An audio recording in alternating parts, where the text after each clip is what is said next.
Mientras más sube la inflación en Argentina, más bajan las posibilidades del oficialismo de lograr mantenerse en el poder. Lo que parece bastante obvio adquiere carácter de dramatismo cuando el aumento en el costo de la vida superó el 100% y así la variación interanual de abril fue la peor en 30 años. Mientras uno de los posibles candidatos, Sergio Massa, pierde apoyo cada día que sigue como ministro de Economía y la lucha intestina entre el presidente y la vicepresidenta se zanjó con el primero renunciando a intentar una reelección. También renunció a intentarlo el expresidente Mauricio Macri y en el opositor Juntos por el Cambio hay claros competidores como Patricia Bullrich y Horacio Rodríguez Larreta y otros que miran más de lejos como por ejemplo, por nombrar una, María Eugenia Vidal. Por ahora, a la vuelta de la esquina las PASO, que son las primarias abiertas, simultáneas y obligatorias, de las que debieran salir en agosto entonces los candidatos de cada bloque y medir fuerza además entre las coaliciones. Pero hay un aspirante que ya conocemos y que promete sacar a patadas, son sus palabras, a patadas a los políticos de siempre del poder, el ultraderechista Javier Milei. El economista que capitaliza el descontento con propuestas como por ejemplo que se puedan comprar y vender los órganos o que se eliminen gastos estatales como por ejemplo sacar del mapa el Ministerio de Educación, el de Obras Públicas, el de Desarrollo Social y otras. ¿Por qué capitaliza? ¿Por qué Argentina vive hace demasiado tiempo al borde, al límite? Porque como en muchos países los ciudadanos ven que la democracia no les asegura lo mínimo para una vida digna. 18 millones de argentinos están bajo la línea de la pobreza. 4 millones no comen lo mínimo. Porque así entonces no se vive, solo se sobrevive. Comienza Conexión Global Prime.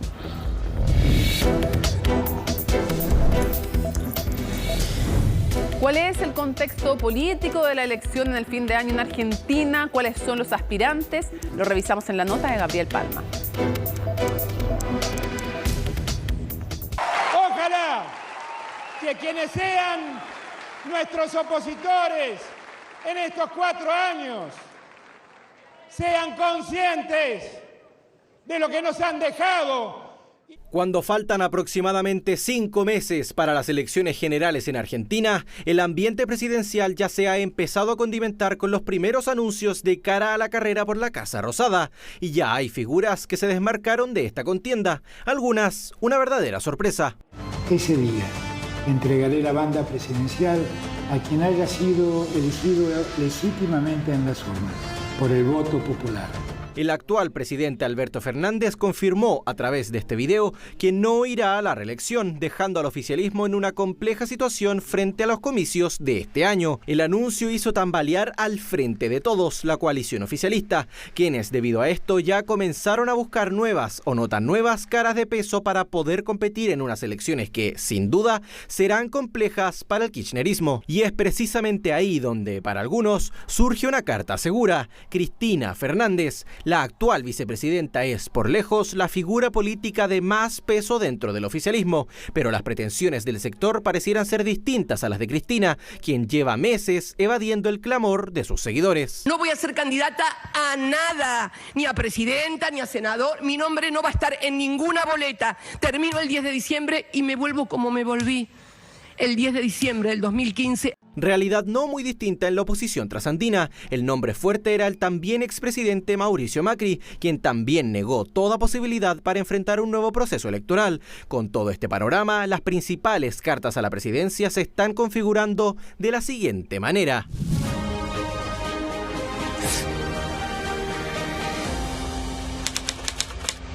Con un sobrio pero certero video, el precandidato Daniel Scioli presentó oficialmente su candidatura para las elecciones primarias de su sector. No fui a buscar ninguna candidatura. Ustedes me llevaron a este lugar, la gente, lo digo cariñosamente, ¿no? La gente busca experiencia, un dador de confianza, de certidumbre, de tranquilidad. Deportista de oficio y actual embajador de Argentina en Brasil, Scioli es la principal carta del Partido Justicialista de Alberto Fernández y quien ya apunta a las primarias presidenciales del pacto Frente de Todos.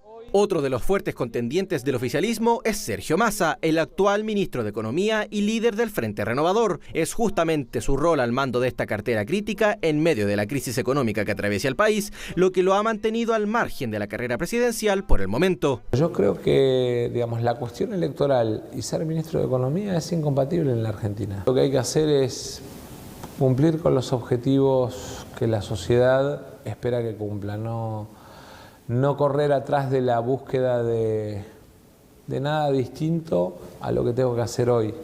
No se trata de ser presidente. Yo quiero ser buen presidente y juntos terminar con el odio e iniciar el camino de la transformación que la Argentina necesita. En la otra vereda, la fuerza opositora de Juntos por el Cambio ya tiene 2 precandidatos confirmados. El primero, Horacio Rodríguez Larreta, jefe de gobierno de la Ciudad Autónoma de Buenos Aires y referente de Propuesta Republicana, el partido del exmandatario Macri. Yo creo en el trabajo, más trabajo. Tengo muchísimo laburo en la Ciudad de Buenos Aires. Hay mucho para seguir haciendo, para seguir mejorando. Hay que gobernar y gestionar todos los días la ciudad. Yo soy un apasionado de esto. Y en el mismo partido, el PRO asoma otro nombre, el de Patricia Bullrich, presidenta de la tienda política entre 2020 y 2023 y ministra de Seguridad del anterior gobierno. Bullrich y Rodríguez Larreta serían, por ahora, las cartas de la colectividad para unas eventuales primarias. Hace 10 años que en la Argentina no se crea trabajo. ¿Queremos seguir de la misma manera para tener el mismo resultado o vamos a animarnos a cambiar? Yo me animo a cambiar. Yo no me metí acá para estar guiando corderos. Yo me metí acá para despertar leones. ¡Quiero escucharlos rugir! ¡Viva la libertad!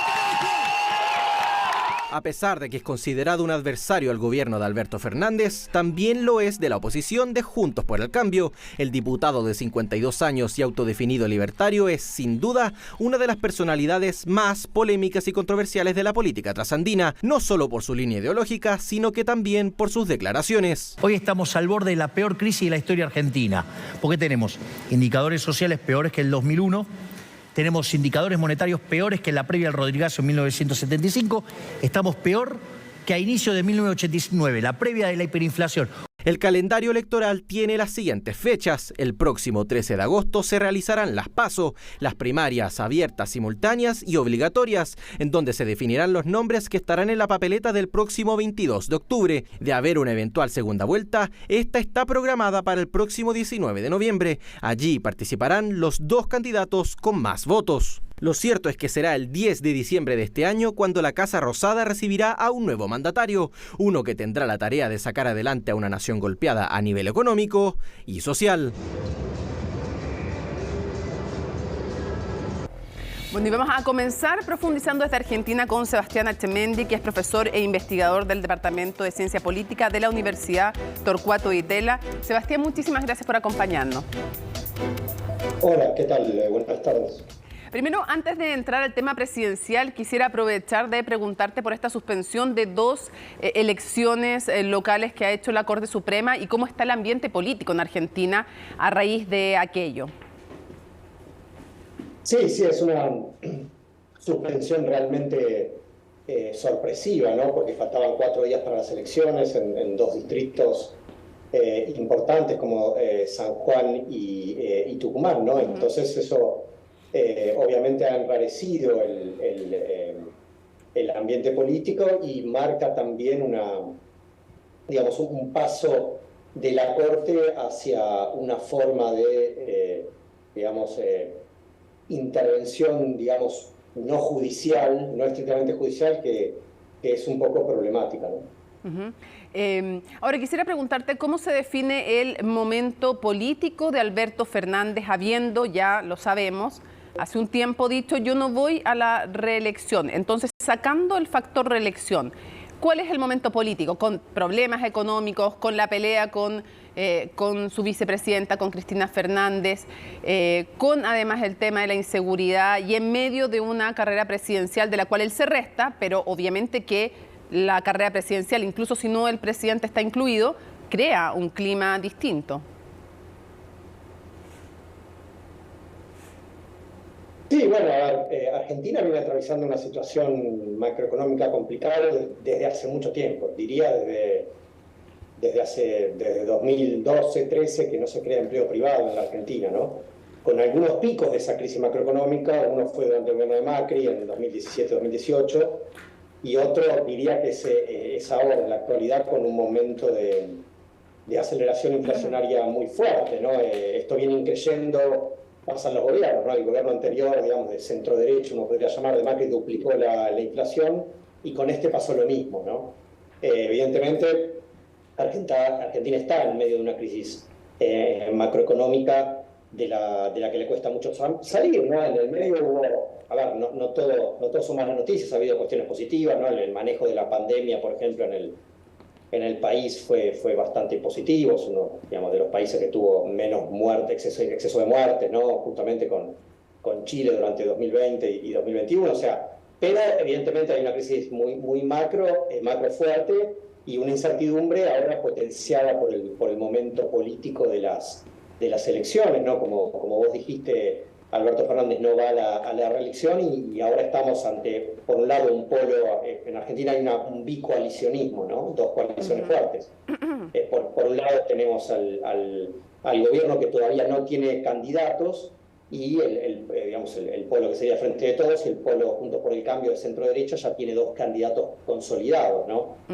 Uno más moderado y uno, diría, más radicalizado. El más moderado es Larreta, el más radicalizado o la más radicalizada es Patricia Bullrich. Y decía, el gobierno todavía en gran medida no puede poner un candidato porque Alberto, ante su impopularidad, no va a ir a la reelección, y el gobierno le cuesta encontrar algo. Al Frente de Todos, al panperonismo, le cuesta encontrar un candidato. Y después tenemos un tercer candidato que digamos, no es, en un fenómeno que no es propio de la Argentina, que es el ascenso de la extrema derecha, ¿no? Y que digamos, en la figura de Javier Milei, que viene creciendo. Y preguntarte, antes de ir al tema de por qué decide Alberto Fernández no ir por la reelección, antes de aquello, ¿cómo está la relación con Cristina? Porque ha sido súper complicada desde que comienza el gobierno esta relación. Han pasado por momentos en que ni siquiera se hablan, vuelven a tensarse las cosas. No lo querían de candidato a Alberto Fernández, consiguieron que no fuera candidato. La pregunta es, ¿cómo están hoy día esas relaciones? ¿Y por qué no sucede lo que normalmente ocurre, que es cuando tú tienes la posibilidad de perder, debieras aunarte? Ese riesgo de perder debiera ayudar a aunarte al que sea, de izquierda a derecha. Cuando está en riesgo una coalición, normalmente se tienen que aunar aunque no se soporten. ¿Qué tan mala es la relación hoy día entre ambos? Bueno, la respuesta corta es tan mala como antes, digamos. Y como vos decís, ¿no? Y si uno lo mira con un lente un poco más general, lo que hay, el gran problema que ha tenido el Frente de Todos es un problema de institucionalización. Nunca ha tenido un mecanismo para tratar de dirimir sus diferencias, ¿no? Como tienen otros frentes en la región, ¿no? Ni hablar del Frente Amplio, ¿no? Que tiene consolidados cada digamos, facción interna que van a elecciones y dirimen sus diferencias, y donde el todo es más que las partes. Llega un momento que el todo es más que las partes. Incluso ha pasado en Chile ahora, ¿no? También con digamos, los problemas que tendrán, etcétera, pero uno ve, digamos, en las últimas elecciones que los polos tienen componentes internos que dialogan entre ellos y van a elecciones, ¿no? Y cada uno mide dentro de los polos, ¿no? Del polo, digamos, del oficialismo en Chile o de la oposición de centro derecha, y cada uno mide lo que tiene y tiene una forma, digamos, de llegar a acuerdos internos. Bueno, eso en Argentina no existe, ¿no? Está el kirchnerismo, que es la fuerza dominante, pero es la fuerza dominante, insisto, pero no es la fuerza hegemónica hoy en día, ¿no? Es, digamos, una primera minoría. Claramente una primera minoría, pero que no puede por sí sola ir a una elección competitiva, ¿no? Y entonces, como decís vos, esa dificultad de la institucionalización y la idea que ninguno domina en el peronismo. Hay una primera minoría clara que es el kirchnerismo, pero nadie domina. El kirchnerismo, por ejemplo, no tiene buenas relaciones con los sindicatos, no tiene buenas relaciones con los movimientos sociales, que acá están dentro, ¿no? Siempre del cuadro peronista. Tiene buenas relaciones con algunos gobernadores, pero con otros no. Y entonces, a pesar de ser por lejos la figura más convocante, no es una figura que digamos, que tenga una perspectiva sólida de ganar una elección, ¿no? Y eso, bueno, refuerza eso, más la falta de institucionalización en la que hablaba, refuerza la crisis interna y la imposibilidad de llegar a acuerdos mínimos tanto de gobierno como de electorales ahora. Sí, preguntarte, profundicemos un poco cuando se produce la decisión de Alberto Fernández de retirarse. ¿Qué tan difícil fue para él hacerlo? Normalmente todos quieren repostular si pueden. ¿Qué tan difícil fue? ¿Por qué se produce esa decisión? ¿Y cómo llega también a tener un 70% de desaprobación? Bueno, es raro, ¿no? Y eso te da, si vos lo ves en una perspectiva general y regional, vos ves que es una tendencia que se va presentando en Argentina. Primero, Macri fue el único, o uno de los únicos, presidentes en América Latina que va a una reelección siendo gobierno y pierde, ¿no? Digo, otros presidentes que no fueron a la reelección, digamos, o cuyo partido perdió, etcétera, pero que compite y pierde es uno de los pocos casos. Y Alberto, de nuevo, es el único caso, digamos, que teniendo de la democracia argentina, ¿no? Digamos, hasta hoy, que teniendo una posibilidad concreta de reelección, se baja. Es cierto que Néstor Kirchner hizo lo mismo antes, pero bueno, ahí va su esposa con la que tenía una alianza, digamos, política concreta allá por 2008, ¿no? Pero bueno, es un caso muy extemporáneo, como vos sugerís, y esto está hablando, digo, un presidente, tanto más que un presidente que no pudo reelegirse, siendo, digamos, un oficialismo que no pudo reelegirse en América Latina, y ahora el candidato que se baja, ¿qué está hablando? Bueno, está hablando que la crisis macroeconómica cada vez está, digamos, de algún modo acechando más a los líderes políticos, ¿no? Y a los presidentes. ¿Es posible hoy día tener algunas luces de cuáles son los principales potenciales candidatos desde el oficialismo? Y te pongo enfrente, por ejemplo, un Sergio Massa, ministro de Economía, pero que está encarnando, de hecho, la peor área probablemente del gobierno, con una inflación que sobrepasa los 3 dígitos de más de 100%, por más que el gobierno anterior la haya dejado en 50 y tanto, ahora se dobló o sea, cada vez que sube la inflación, además como que bajan los bonos de Massa, que supuestamente era como El Salvador. Está también Scioli, que está de embajador en Brasil, ¿no? Entonces, no sé quién es más. Hay algunos miembros del gabinete también en quienes están volcando las miradas. ¿Quiénes crees tú que entre quiénes puede estar? Mira, digamos, todo depende, y acá va a ser fundamental la decisión de la vicepresidenta, ¿no? De Cristina Kirchner, ¿no? Así que todo, digamos, si Cristina Kirchner decidiera ser candidata, que puede hacerlo, es muy probable que no haya internas, ¿no? También otra posibilidad es que, digamos, el kirchnerismo arregle con Massa para una fórmula mixta, ¿no? En ese caso, el problema que tendrían es, bueno, que el ministro de Economía de una inflación del 100% sea candidato a presidente, ¿no? Suena problemático, ¿no? Aunque Massa puede decir, bueno, yo llegué a apagar el incendio, el problema ya estaba de antes, ¿no? Aunque Massa puede intentar ese discurso, es realmente complicado. Si Cristina no va y el kirchnerismo no logra con Massa hacer una fórmula única, bueno, está abierto con una serie de candidatos, ¿no? Uno sería Daniel Scioli, que ya estuvo, digamos, cerca y compitió con Macri en 2015, otro podría ser Agustín Rossi, que es el jefe de gabinete, Pedro emerge como una figura, digamos, de sucesión del kirchnerismo, pero nada de esto está claro, y es cierto que al menos en las encuestas está muy por debajo de una candidatura con Cristina en la fórmula, ¿no? Sí, Eduardo de Pedro, dicen otros, el ministro también del Interior, que podría ser otro, sí, de Pedro, claro, otro de los nombres. Ahora, el punto es que Cristina ha dicho que está proscrita. La verdad es que todavía, hasta que no se cierren todos los recursos judiciales, ella puede ser candidata, pero muchos dicen que no es una buena idea porque tiene un techo, tiene un piso muy seguro, pero tiene un techo bajo, y que tiene un gran porcentaje de rechazo. Si tú tuvieras, para ir cerrando, que apostar hoy día, sé que es muy difícil porque, como dicen, meses en la política argentina son siglos a veces. Si tuvieras que apostar hoy día, ¿crees que es posible que pierda la oposición, que hoy día se ve como la mejor posicionada para llegar a la Casa Rosada? Bueno, empecé por el principio. Cristina no está técnicamente proscripta, ¿no? Eso está claro, digamos, todavía puede presentarse a elecciones. Lo que sí es cierto es que ha tenido, digamos, causas judiciales que no han tenido la más mínima, digamos, garantía de independencia judicial. Eso creo que argumenta Cristina y yo creo que tiene razón, ¿no? Digamos,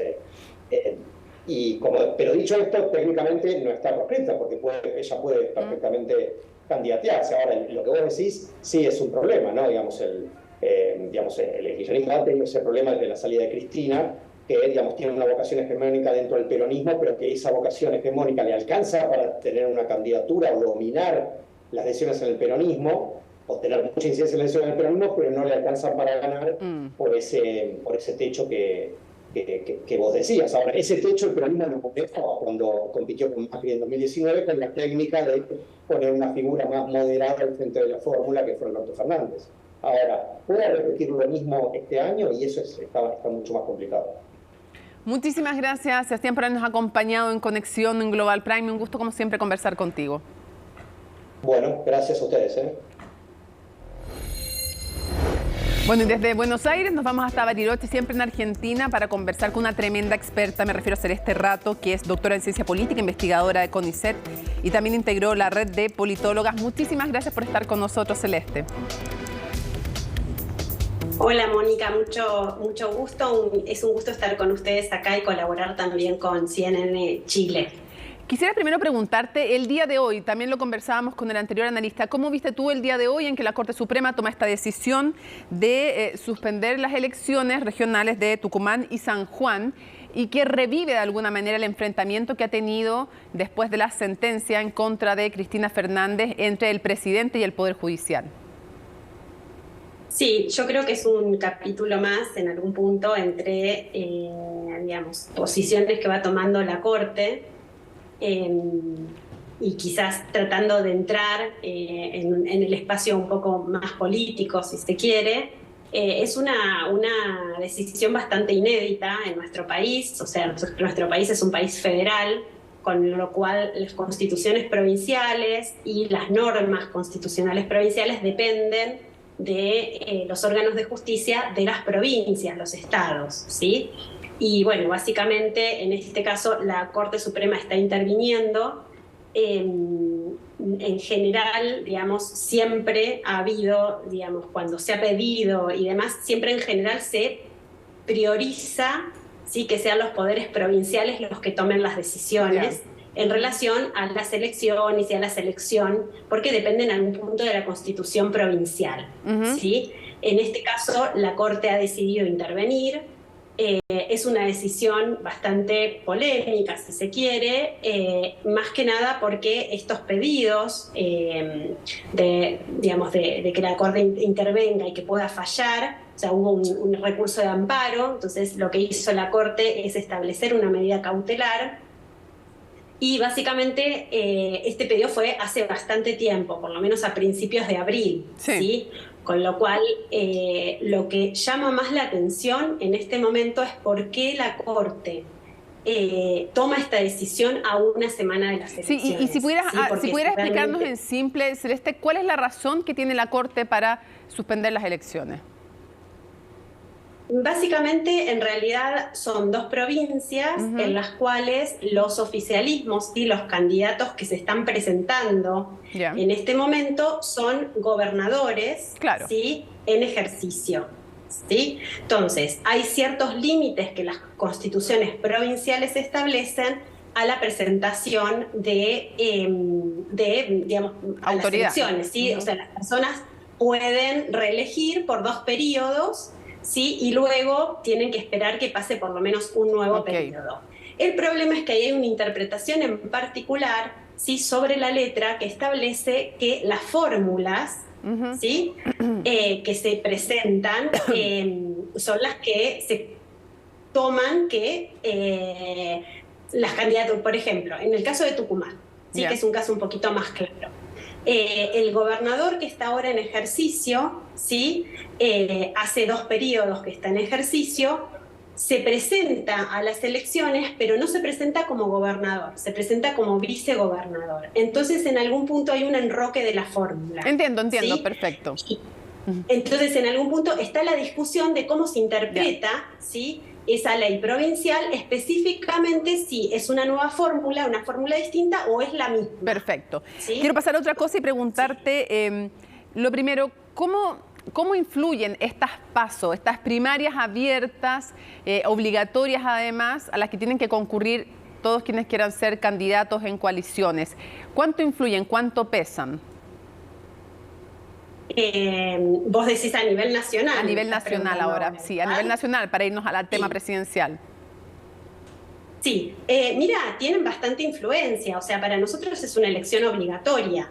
Es una primaria abierta, simultánea y obligatoria. Y es tanto obligatoria para los ciudadanos participar como para los partidos. Si los partidos no participan en esta paso, no están autorizados luego a participar de la elección general. ¿Sí? Entonces es un doble requisito, con lo cual es un momento importante en nuestra democracia. Y así se lo considera, hay mucha expectativa en general en torno de las PASO, y además las PASO es como si se quisiera una encuesta, pero a toda la ciudadanía efectivamente, en la cual se sabe más o menos cómo están distribuidos los votos. Perfecto, perfecto. Preguntarte, ¿por qué crees tú, cuáles son los fundamentos de que se retire Macri y los efectos que tiene que el expresidente haya decidido no competir?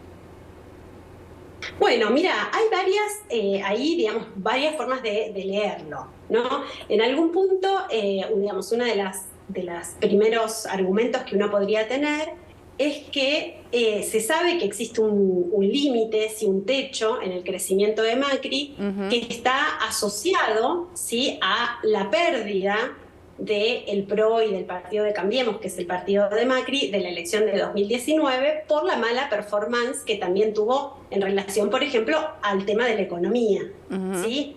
Entonces, en algún punto, volverlo a poner como candidato también implica reflotar, ¿sí?, digamos, las razones por las cuales perdió el PRO y digamos, Mauricio Macri específicamente pierde en las elecciones de 2019. Entonces, en algún punto, como estrategia política, puede ser que sea una estrategia limitada, ¿sí?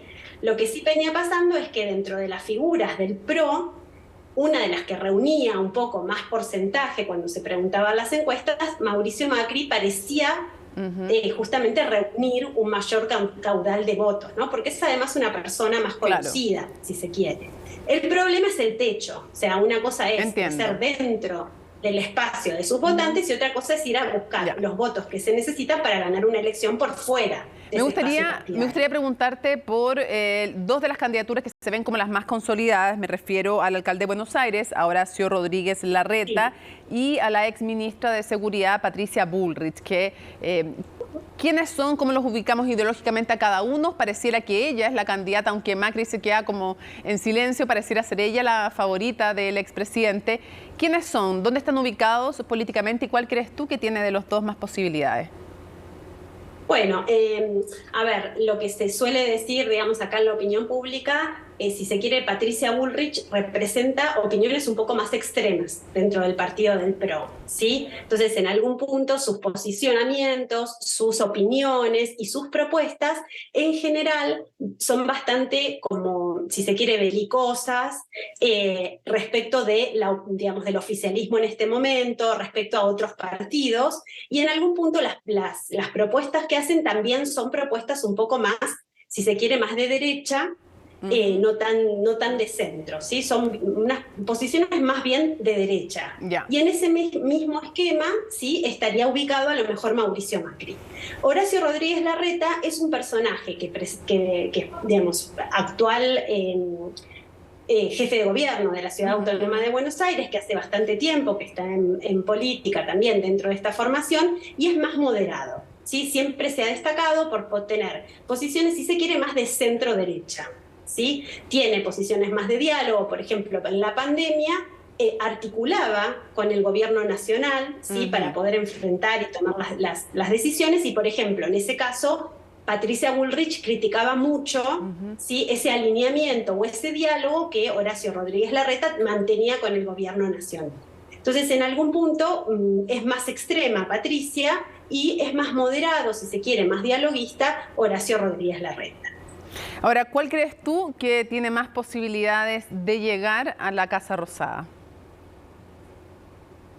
En este momento, digamos, me parece a mí que no está el escenario claro ni adentro del PRO ni por fuera del PRO de ningún candidato que uno pueda decir realmente este es el candidato que tiene las mayores probabilidades de ganar, ¿sí? Está muy dividida la opinión y en ese sentido me parece de que los dos tienen chances parecidas. Me parece que Patricia Bullrich en algún punto casa mejor los votos al interior del PRO, ¿sí? Y entonces tiene un apoyo más, si se quiere, del núcleo duro, del core, del partido, y Horacio Rodríguez Larreta tiene más chances de conseguir votos por fuera de su partido también, porque es una persona más moderada con su discurso y con sus propuestas. Entonces, en algún punto no te puedo decir, sí, Patricia Bullrich tiene. Sí te puedo decir en algún punto dónde, si se orientan, dónde puede Patricia Bullrich conseguir más votos al interior de su propio partido, ¿sí? Lo cual también tiene un límite, digamos, cuando uno quiere crecer y estar pensando en una elección nacional. Horacio Rodríguez Larreta no tiene ese core tan fuerte al interior del partido, más allá de que sí tiene seguidores dentro de Cambiemos y del PRO, pero por ahí tiene más chances de conseguir por fuera, ¿sí? De Cambiemos algunos otros partidarios. No nos olvidemos que también dentro de Cambiemos, que es una coalición que también está integrada por la UCR, también hay otros candidatos que están mostrando intención de ser al interior de esa coalición del PRO de Cambiemos, ¿sí? O sea, PRO es Patricia Bullrich y Horacio Rodríguez Larreta, pero dentro de Cambiemos, la coalición que estuvo gobernando entre 2015 y 2019, también está el radicalismo, donde hay dos candidatos más que han manifestado su intención de ser candidatos a presidentes, y que es Gerardo Morales, un intendente de una de las provincias del norte, de Jujuy exactamente, y también Facundo Manes, que es una persona, digamos, más de la ciudad de Buenos Aires, es más centrista y que tiene una bastante buena opinión por ahí en algunos sectores medios, profesionales y demás. Con lo cual no es tan simple, no es solo los candidatos del PRO, sino que también hay una alianza ahí en la cual aparecen también otros candidatos disputando, ¿no? Y hay que terminar de ver efectivamente cuál es la propuesta de la forma. Y otras dos mujeres que también en algún momento han sonado, como María Eugenia Vidal, la antigua gobernadora de la provincia de Buenos Aires, que en algún momento estuvo con muy buena evaluación a nivel de la opinión pública hace algunos años, y Elisa Carrió de Coalición Cívica, que es más pequeñito como formación. ¿Tienen alguna chance hoy por hoy o pocas? Mira, en realidad María Eugenia Vidal, básicamente ella lo ha declarado, ella declina su candidatura a presidenta, ¿sí? En los últimos días, con lo cual ella misma se está como apartando de la carrera presidencial. Ella tenía intenciones, lo había manifestado y demás. Básicamente en este momento estaría dando un paso al costado. Se mencionaba también la posibilidad de que al bajarse de la presidencial fuera a la provincia de Buenos Aires o en algún otro espacio que todavía por lo menos no se ha definido, y por ahora ella está dando como un paso al costado. Y Elisa Carrió, sí. Termina. Y Elisa Carrió por lo menos no lo ha manifestado tan públicamente últimamente, pero el ARI suele presentar, aunque sea en la primaria, o para disputar a lo mejor espacios luego en el armado de las listas, siempre suele tener también alguna posible candidatura, ¿no? Y en ese sentido, Elisa Carrió ha sido candidato a presidenta, es una persona que tiene mucho conocimiento y que también podría llegar a estar en carrera. Por ahora no está, digamos, si lo podemos poner en una escalera, quizás Patricia Bullrich, Horacio Rodríguez Larreta estarían en un primer escalón, en los cuales se sumaría luego Gerardo Morales y Manes, y Elisa Carrió estaría como más abajo todavía, como un poquito más lejos. Ya vamos a conversar sobre quien veíamos en pantalla, al lado tuyo, las imágenes de apoyo, Javier Milei, de la extrema derecha. Vamos a conversar con la siguiente analista sobre él y sobre la importancia de estos comicios. Muchísimas gracias por habernos acompañado hoy día desde Bariloche, Argentina. Muchísimas gracias. Muchísimas gracias a ti, Mónica, y a CNN en Chile por esta también comunicación. Despedimos entonces a Celeste Rato y vamos a una pausa. Al regreso, el hombre que veían en pantalla, Javier Milei, ¿quién es? ¿Puede amenazar a las dos coaliciones mayoritarias hasta ahora? ¿Cuál es la importancia de estos comicios? Al regreso en Conexión Global Prime.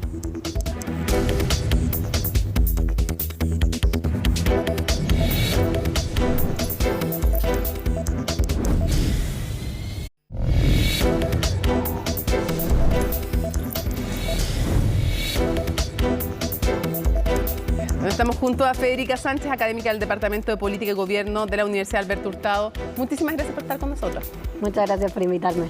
Lo primero que quisiera preguntarte, antes de ir a Javier Milei, que es una de las figuras más polémicas de esta elección y de la política argentina hoy por hoy, ¿cuál es la importancia de estas elecciones presidenciales en Argentina, a tu juicio? Porque algunos dicen que son las más importantes en décadas. Yo creo que sí.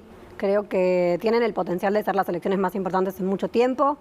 Desde el 2003, que ganó la presidencia Néstor Kirchner, desde ahí en adelante tuvimos 16 años de peronismo, kirchnerismo, como le queramos decir, y solamente 4 años de un gobierno de oposición, que fueron los años del gobierno de Macri. El oficialismo llega muy debilitado, ese peronismo, kirchnerismo que nos gobernó durante 16 años. Creo que hoy llega como el ocaso de ese movimiento, ese peronismo renovado que supo ser el kirchnerismo. Llega muy debilitado, el año es un año muy complicado. La política y la economía argentina están en crisis severa, así que creo que es significativa esta elección. Hablemos de un concepto que me gustaría que tú le explicaras a quienes nos ven. Cuando se habla de la grieta en Argentina, ¿de qué estamos hablando?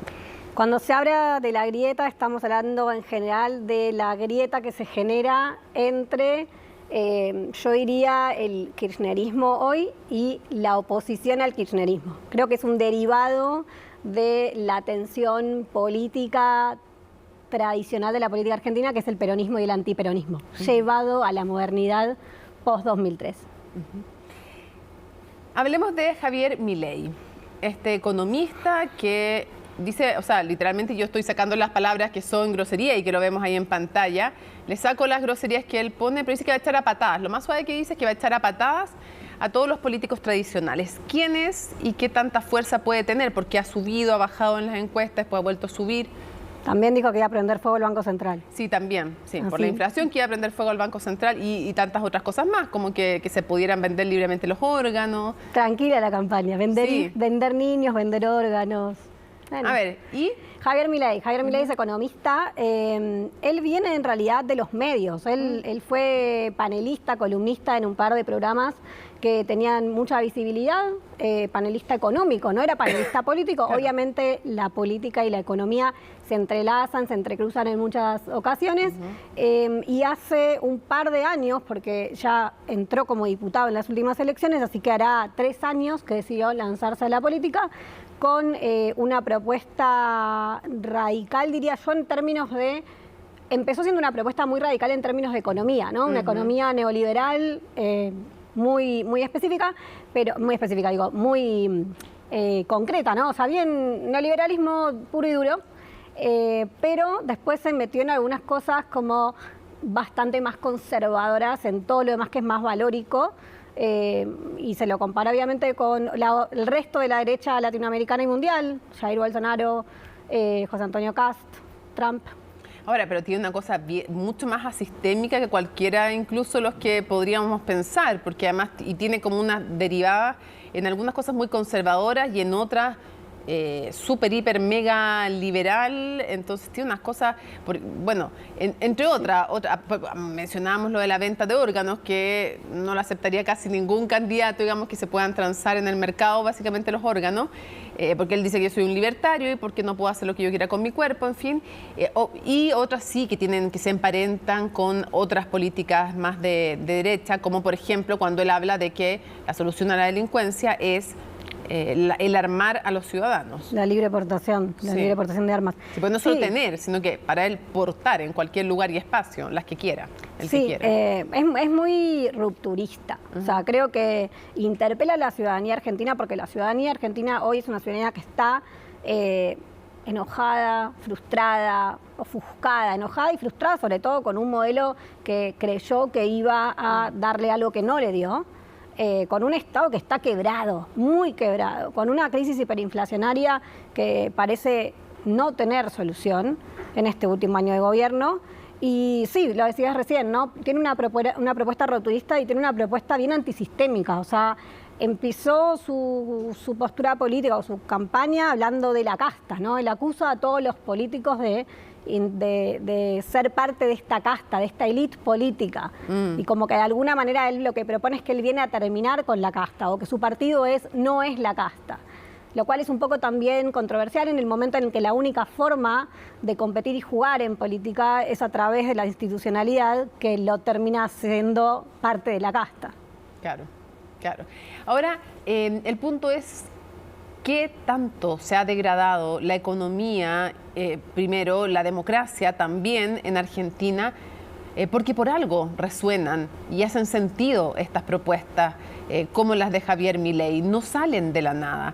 Y por eso cuando hablamos de la economía, por ejemplo, y algunas de las cifras son de más de 100% de inflación, 104,3% interanual, la última cifra, el peor registro en 30 años.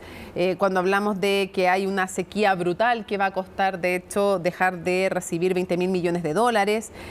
Cuando hablamos además de reservas bajísimas a niveles récord, en el Banco Central. ¿Qué tan crítica es la situación? La situación es crítica, es realmente crítica porque la ciudadanía o sea, los salarios no alcanzan, la inflación se come los sueldos de todo el mundo mes a mes, semana a semana, ¿sí? El nivel de hiperinflación, si es que ya están pudiendo decir hiperinflación, que tenemos es muy, muy importante, ¿no? O sea, a nivel que las semanas pasadas, la anterior, los supermercados o las grandes cadenas de supermercados estaban sacando cosas de las góndolas porque no tenían precios para ponerle a los productos y no los vendían, ¿no? Pero aquí, ¿qué es lo que pasa? Porque también hay estados que han gastado bonos, más de la mitad de la población recibe ayuda del Estado, el manejo económico. ¿Qué es lo que pasa? Porque ¿cómo se soluciona esto también? Eso es lo difícil, porque parece que la solución implica un costo político que nadie quiere asumir. Sin duda la solución para quien sea que agarre este fierro caliente, ¿no? Va a ser costoso en términos políticos. Y al mismo tiempo tiene que haber algún tipo de implementación de algún programa drástico, ¿no? Porque además de la sequía, perdimos un montón de cosechas. O sea, sí, realmente la exportación de soya, que es fundamental. A todo lo que ya estaba pasando, el clima y el cambio climático no ayuda a la economía argentina, pero además de esto, la situación está muy compleja. El Estado no para de crecer. Digo, el Estado se tiene que achicar, ¿no? Macri había prometido achicarlo, había prometido terminar con la inflación, la entrega con 50%, viene lo siguiente, el kirchnerismo, llega Fernández al poder, promete también reducirla, la entrega con el doble inflación. Claro, y después es como para que nadie crea en nadie. Y después es fácil echarle la culpa a, pero recibimos un Estado con 50% de inflación y 51% de pobreza, tuvimos 2 años de pandemia, un montón de cosas, ¿no? Pero los planes sociales y el asistencialismo del Estado, en el cual el Estado argentino desembolsa un montón de dinero para mantener toda esta estructura de asistencia social, en planes y en programas de asistencia, no vino del gobierno de Macri, ¿no? Lo venimos arrastrando hace muchos años, pero en un Estado quebrado, seguir manteniendo este nivel de gasto público es insostenible. ¿Qué reformas políticas crees tú que requiere Argentina, más allá de las económicas de las cuales ya conversamos, ¿qué reformas políticas requiere tu país? ¿Qué reformas políticas requiere Argentina? Yo creo que necesita una reforma integral en términos de sancionar la corrupción. Una reforma muy importante en materia judicial para tratar los temas de corrupción. Porque este año también tuvimos unos temas muy, muy severos, el año pasado, la presidenta, las acusaciones que tuvo. Creo que hay que tomar eso desde otro lugar, ¿no? Hay que tomarlo muy, muy, muy en serio. Los argentinos confían en su justicia porque de uno y otro lado, cuando han sido juzgados siempre, es un clásico además en todos los países, que acusan persecución política. ¿Qué tanta legitimidad tiene la justicia en Argentina? Porque las pruebas que se mostraban contra Cristina parecían importantísimas y sus partidarios dicen no, que no hay ninguna independencia, que la persiguen, y dice que la persiguen, no sé qué más. Los del Frente dicen que no. Bueno, caso de corrupción ha habido en todo el cerco político, en toda la clase política argentina, pero no sé cuál es la evaluación que se hace hoy día en Argentina.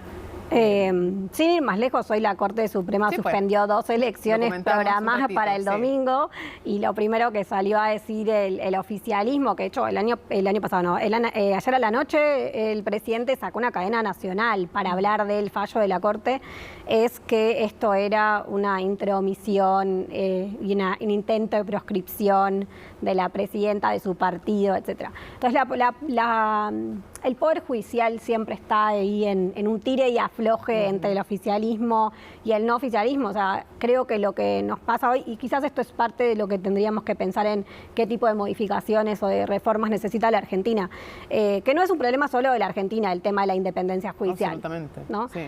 Hay que tomárselo como mucho más serio el tema de la independencia judicial. Siempre hay reformas de los jueces de las Cortes, con un gobierno, entra un gobierno, se va, y la justicia siempre está en este apriete de si es independiente, no es independiente, y la justicia argentina viene acusada de no ser independiente muy agresivamente por el oficialismo. O sea, el oficialismo hoy cree que la justicia es opositora, básicamente. De hecho, Alberto Fernández intentó una reforma judicial después de la sentencia en contra de Cristina Fernández y fue súper criticado por, no por su partidario evidentemente, sino que por los opositores, pero a nivel internacional también, por lo que significaba en el fondo terminar controlando prácticamente la justicia argentina. O sea, las reformas que quería hacer como una forma de castigo a esos jueces era bien brutal. Sí, es que creo que lo que tenemos que pensar es que en el republicanismo la justicia y en la división de poderes está pensada como un poder independiente, ¿no? Y está ahí justamente para fiscalizar y para poder juzgar con libertad a los oficialismos, a las oposiciones, a todos los que se sometan a la justicia, que son los ciudadanos, pero también los políticos, los partidos, la institucionalidad del Estado. Si la justicia no puede ser independiente de la política, entonces hay algo en el funcionamiento institucional del Estado que no está funcionando bien, en el sistema republicano. Si tú tuvieras que hoy día, que yo sé, se lo decía al primero de nuestros entrevistados, yo sé que a veces en Argentina meses son siglos en política, así que pueden pasar muchas cosas en algunos meses, pero si tuvieras que apostar hoy día lo que va a ocurrir en las elecciones presidenciales, ¿qué dirías? ¿Me estás preguntando por los resultados?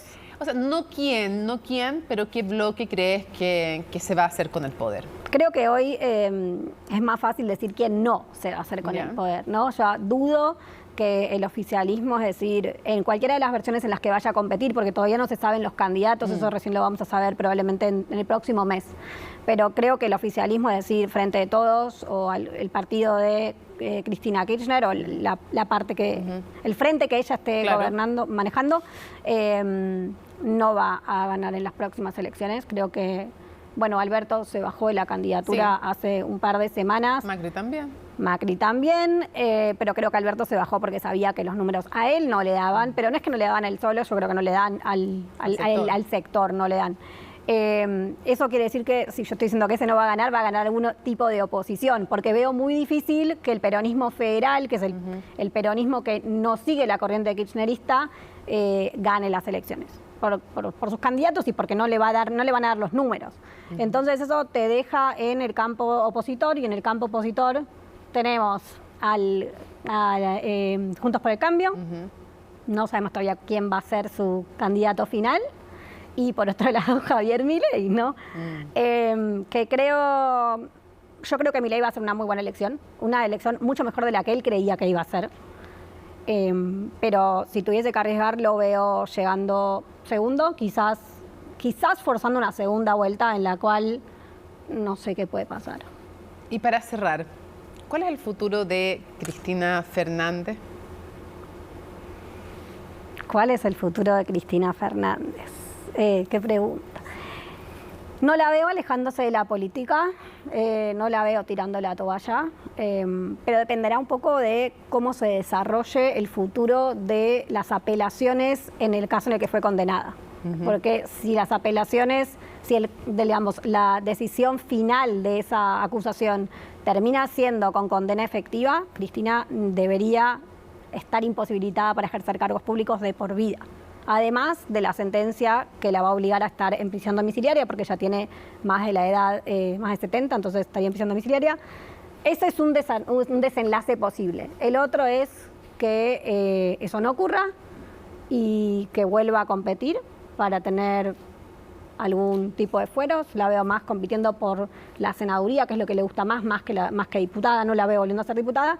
Y si no, la veo volviendo a su provincia, la veo volviendo a Santa Cruz. En un país donde hay fuertes liderazgos, tan fuertes liderazgos además locales, ¿no? Un país lleno de liderazgos a nivel regional, federal, muy fuerte. Sí, lo estamos viendo ahora, que hay muchas elecciones federales de gobernadores.